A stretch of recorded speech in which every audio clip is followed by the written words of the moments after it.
Hello, everyone. Welcome back to Resisting the Enemy, this Youth Sunday Experience series that we've been doing while we're apart. I hope that this video finds you well and not going too stir-crazy in your own homes. Well, I'm going to start out by reading kind of the theme, couple verses for this series from James chapter 4, verses 7 and 8. It says, "So humble yourselves before God. Resist the devil, and he will flee from you. Come close to God, and God will come close to you. Wash your hands, you sinners. Purify your hearts, for your loyalty is divided between God and the world." So this has kind of become the theme couple of verses. There's a lot of solid stuff in there for us, especially in regards to resisting the enemy. This enemy that we've been talking about for now, this is week 5. This enemy, this common enemy that we all have that seeks to destroy our lives from the inside out, that is Satan, that brings about all of these kind of smaller enemies that he uses to attack us. We've talked about fear and anxiety and distractions, conformity. We've talked about several different things. And today I'm going to talk about comparison. And I'm going to start by talking about this trail for hikers. It's a trail over in the east, on the eastern side of the U.S. It's called the Appalachian Trail, and it runs from Maine down to Georgia. It covers 14 different states. It's over 2,200 miles. It's the longest hiking-only trail in the world, and more than 2 million people visit it every year. And on this Appalachian Trail, there's a common phrase. There's this motto that people say as they're hiking along, and it's hike your own hike. And basically what that's saying is resist the urge to compare how many miles you're doing or what your hike looks like. Resist the urge to compare that to what other people are doing, what other hikers are doing on this trail. Hike your own hike. And we're going to be talking about that hike your own hike, but in regards to our spiritual lives, and regards to just who we are as humans.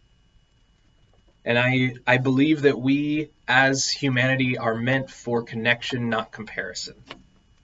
We are not supposed to compare ourselves to others, but rather connect with others. And when we are constantly comparing ourselves to each other, seeing if we measure up in this way or that way, there's going to be no connection, because it's always more of a competition, a comparison.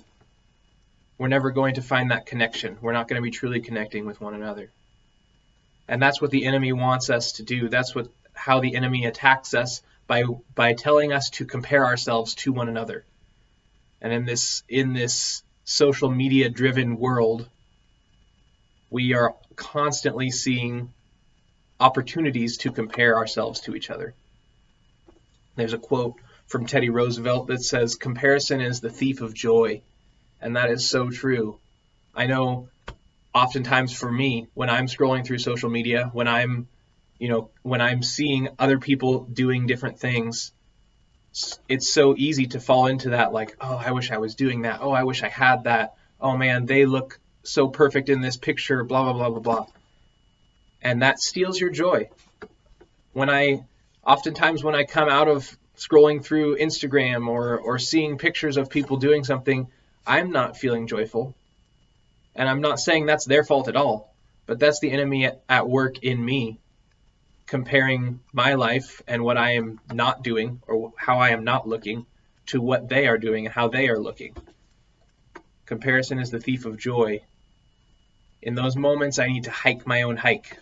And the same is true for you. I'm going to read a few verses from the very end of the Gospel of John. This is kind of how John closes out his gospel, which is kind of an interesting choice. But there's some truth in here. This is after Jesus has been resurrected and he comes back, and he's appearing in different places to his disciples. And this is when he's talking with, he has just kind of helped Peter to reconcile. He's asked him, Peter, do you love me? Yes, Lord, I love you. and feed my sheep.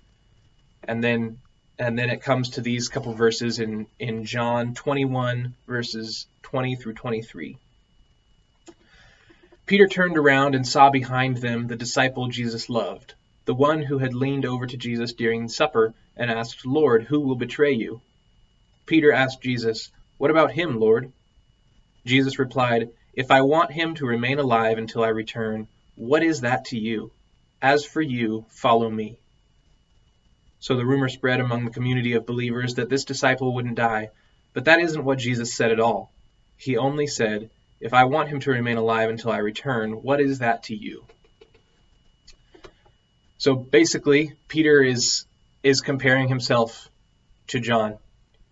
While he has just had this great moment with Jesus, where Jesus has called him to a life of feeding his sheep, Peter says, "Well, what about him? What about John?"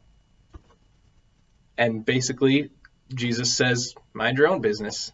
What is that to you?"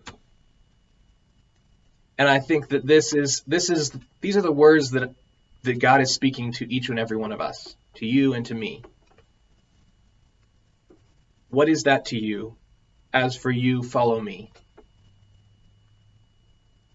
What is that to you? When we are comparing ourselves to one another, when we are losing our joy by giving in to what the enemy wants us to do and comparing ourselves to other people, whether that's in how they look online or what their faith walk looks like, how much they pray, how good they are at sports, whatever that looks like, there's a million ways we can compare ourselves to each other. But the words from Jesus are, "What is that to you? As for you, follow me." And that's what I'm challenging you with today. Remember this phrase, "What is that to you? As for you, follow me." As you go throughout your week, as you find yourself in these situations where it's so easy to fall into this comparison mindset, remember this verse, "What is that to you? As for you, follow me." And remember that phrase from the hikers on the Appalachian Trail, "Hike your own hike."